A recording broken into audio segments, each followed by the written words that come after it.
করো না কতক্ষণ পর্যন্ত আন্ত মুসলিম, যতক্ষণ তোমরা মুসলিম হতে পারছো ততক্ষণ তোমরা মরবেই না, এই কথা বলছেন আল্লাহ।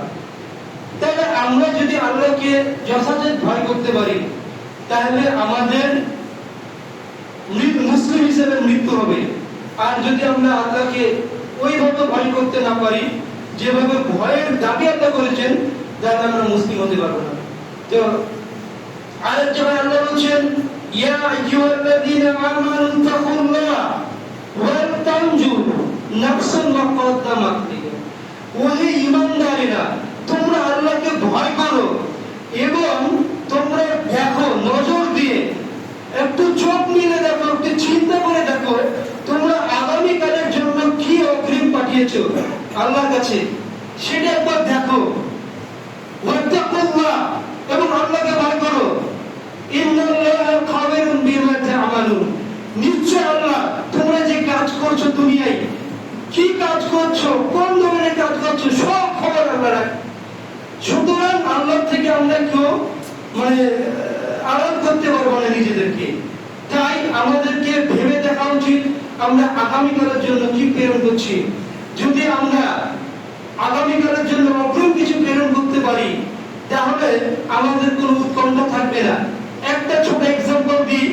আমাদের দেশের প্রাচীনকালে একটা রাজ্য ছিল, ওই রাজ্যটা ছিল হিমালয়ের পাদদেশে। তো ওই রাজ্যের নিয়ম ছিল যে ওখানে যে রাজা হবে সে একটা বছর সময় পাবে রাজত্ব চালানোর জন্য।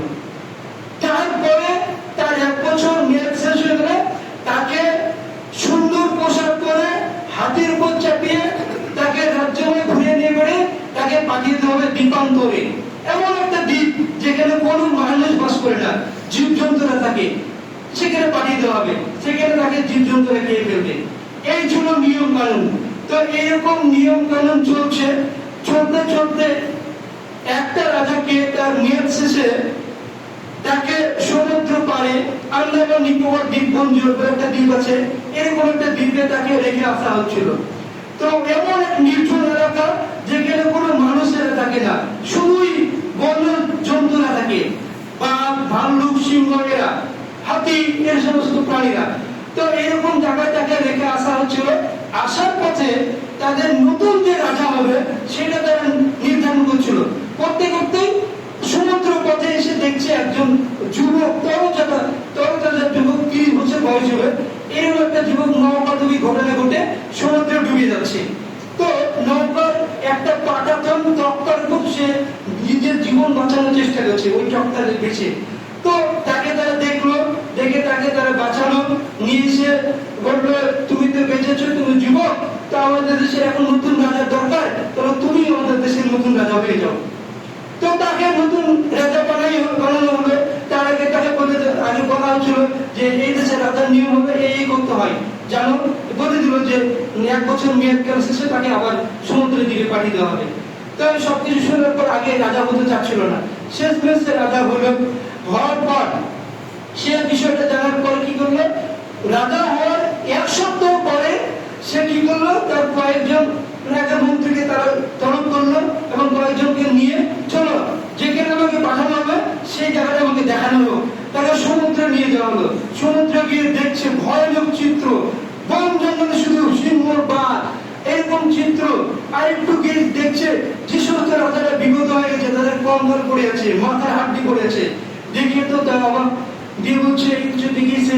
আবার সে কি করলো, 1 সপ্তাহ পর 100 জন কর্মী নিয়ে চলে গেল ওই সমুদ্র পাড়ে গিয়ে সেখানে যে জায়গায় সে থাকবে থাকার একটা জায়গা নির্ধারণ করলো।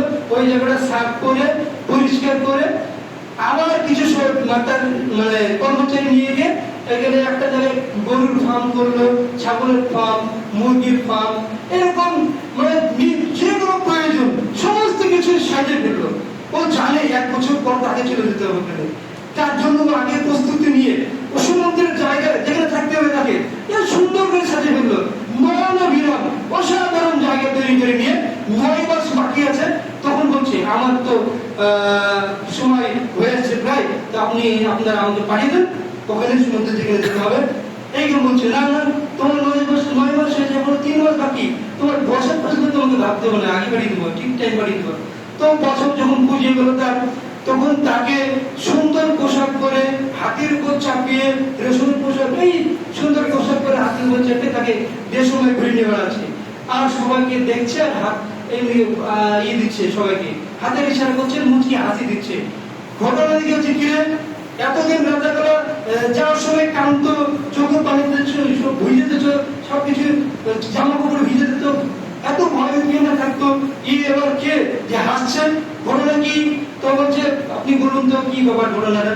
হচ্ছে শুনুন, আমি যেখানে যেতে হবে তার জায়গা অলরেডি তৈরি করে ফেলেছি, আমার ওখানে গিয়ে কোনো টেনশন নেই, তো আমার যা কিছু লাগার সবকিছু নিয়ে ফেলেছি, তো আমার ওই জন্য কোনো ভয় নাই। তো আমরা যদি আমাদের থাকার জায়গা জান্নাত আগে থেকে প্রস্তুত করে নিতে পারি, তাহলে মৃত্যু নিয়ে আমাদের কোনো উত্তেজনা থাকবে, টেনশন থাকবে? আর আমরা ওই আগামী দিনের জন্য কিছু পাঠাতে পারিনি, কিছু তৈরি করতে পারিনি, প্রস্তুত করতে পারিনি, তাই তো আমাদের মৃত্যু নিয়ে ভয়। তো আমরা যদি ওইরকম রাজার মতন আমাদের আগাম বাড়ি প্রস্তুত করে নিতে পারি, অট্টালিকা বাড়ি যেখানে থাকতে হবে, জান্নাতে ঘর নির্মাণ করে নিতে পারি, তাহলে আমাদের মৃত্যুটা উপহার হয়ে যাবে। মৃত্যু কি হয়ে যাবে? উপহার। মৃত্যু সাকু, মৃত্যু পার হলে জান্নাত। তো আমরা আমাদেরকে দিনের সঠিক বুঝ জেনে দিনের উপর সঠিক আমল করার তৌফিক দান করুন আল্লাহ। আমরা যেন ইসলামের পরিপূর্ণ বুঝ অর্জন করতে পারি এবং রাসূল সাল্লাল্লাহু আলাইহি ওয়াসাল্লামের দেখানো পথে নিজের জীবন উৎসর্গ করতে পারি, নিজের জীবন পরিচালিত করতে পারি। আল্লাহ সেই তৌফিক দান করুন আল্লাহ। আমাদের মধ্যে যারা অসুস্থ তাদেরকে আল্লাহ সুস্থতা প্রদান করুন। মহান আল্লাহর কাছে আমাদের নিবেদন যে আল্লাহ, আমরা যেন দুনিয়াতে লাঞ্ছন অপমানের শিকার না হয়, আমরা যেন দুনিয়া থেকে সম্মান নিয়ে, মান সম্মান নিয়ে বিদায় হতে পারি, ঈমান নিয়ে যেন আমরা দুনিয়া থেকে বিদায় হতে পারি। আল্লাহ সেই তৌফিক দান করুন। আমাদের মধ্যে যারা আমাদের বাবা মা আত্মীয় স্বজন যারা দাদি চলে গেছে, তাদেরকে আল্লাহ তাদের কবরের পরীক্ষায় পাস করার তৌফিক দান করুন। ربنا ظلمنا أنفسنا وإن لم تغفر لنا وترحمنا لنكونن من الخاسرين ربنا آتنا في الدنيا حسنة وفي الآخرة حسنة وقنا عذاب النار ربنا تقبل منا إنك أنت السميع العليم وتب علينا إنك أنت التواب. سبحان ربك رب العزة عما يصفون وسلام على المرسلين.